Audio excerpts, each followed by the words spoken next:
Hi friends, బాగున్నారు అందరూ? మేము చాలా బాగున్నాం. మరి నేను ఒక 2 వీక్స్ నుండి సాంగ్స్ ఎందుకంటే పాడి పెట్టట్లేదు. నాకు హెల్త్ అస్సలు బాగాలేదు. ఫీవర్, కోల్డ్ ఉంటే ఇప్పుడే మన టోన్ ఎలా ఉంటుందో తెలుసు కదా. కోల్డ్ వస్తే అసలు ఇంకా బాగుంటుంది. అందుకనే నేను పాడలేదు. అయితే దేవుడు స్వస్థపరిచాడు. ఇప్పుడు బాగున్నది. మీరందరూ మా కోసం ప్రేయర్ చేయండి. నేను మీ అందరి కోసం ప్రేయర్ చేస్తాను. నేను చాలా నార్మల్గా సొంతగా హౌస్ వైఫ్ని రాస్తున్న ఈ పాటలకి నా సాంగ్స్ని ఇప్పటికీ ఒక 55,000 మంది చూసారంటే అది చిన్న విషయం కాదు. నేనైతే చాలా పెద్ద విషయం అనుకుంటున్నాను. ఎందుకంటే ఒకరికి ఇద్దరికి అయితే పాడి వినిపిస్తాం, కానీ నేను ఇలా యూట్యూబ్లో అప్లోడ్ చేస్తే 50,000 మంది చూసారంటే మాటలు కాదు కదండి. సబ్స్క్రైబ్ కూడా అందరూ చేయండి. ఇప్పటికీ ఒక 180 సబ్స్క్రైబర్స్ అయ్యారు.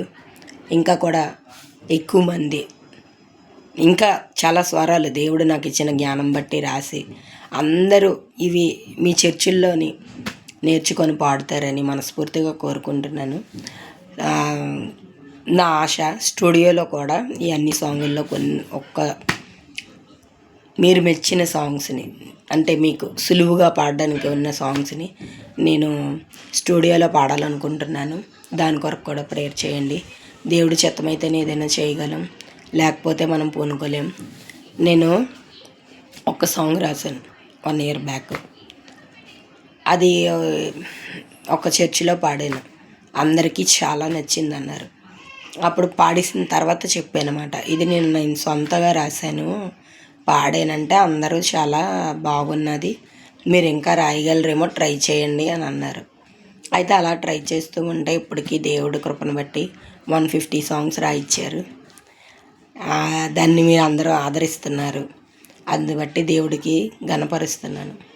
నేను బ్రతికి ఉన్నంత వరకు దేవుడు నాకు ఇచ్చిన జ్ఞానాన్ని బట్టి సాంగ్స్ రాయాలనుకుంటున్నాను. ఈ జర్నీ ఇలా సాగాలనుకుంటున్నాను. మీరందరూ కూడా నా కోసం ప్రేయర్ చేయండి. ఎందుకంటే దేవుడికి మనం ఏమీ చేయలేం. మనం అన్నీ తీసుకుంటాం అడిగి, కానీ అతనికంటూ మనం ఏమీ చేయలేం. నేను ఇది ఆయన కొరకు చేస్తున్నాను. మనందరం గనపరచాలి దేవుణ్ణి. మన బాధ్యత ఉంది. భూమి మీద ఎప్పుడు ఎవరు ఎలా ఉంటారో తెలీదు. ఈరోజు కనిపించిన వారు రేపు మాయమైపోతున్నారు.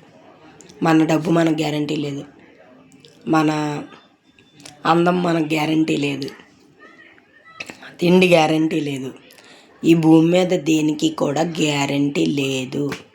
ఉందని నమ్ముతారు, మనుషులు నమ్ముతారు కాబట్టి వస్తువులు, కానీ మనిషికి కూడా గ్యారంటీ లేదు. కాబట్టి మనకు గ్యారంటీ ఇచ్చే ఏకైక దేవుడు యేసు ప్రభు కనుక ఆ జీసస్ని రోజుకి మనం ఆరాధించుకొని స్తుతించుకొని మన కష్టాల్లో, బాధల్లో, సుఖాల్లో అన్నిటిలో అతను ఆహ్వానిస్తూ అతని దయను పొందుతూ ముందుకు మన జర్నీ సాగాలని మనస్ఫూర్తిగా కోరుకుంటున్నాను.